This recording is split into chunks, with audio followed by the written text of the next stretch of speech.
Okay, we got the motor shafts ready, and all I did was use, whoops, oh, dang.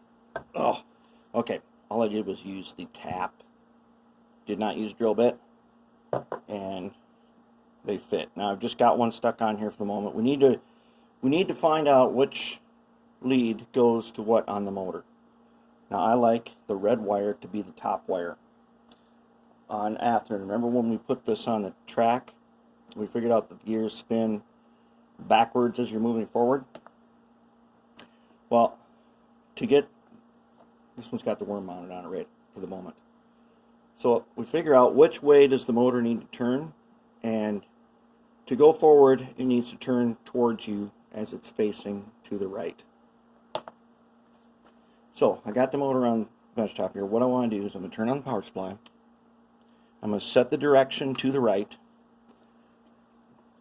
I'm guessing I want my red wire to be on top and the black wire to be bottom.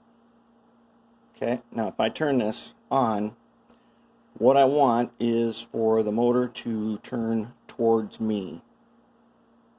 And it is. So I got lucky. I guessed on the first try it is turning towards me. This super strong magnet, I don't even need to put it in the bench vise. It just sticks right to it. Okay, got it. Now I'm going to mark it. Okay, I'm going to take my red Sharpie here and I'm going to mark this. There. Now I know which one's going to be on top.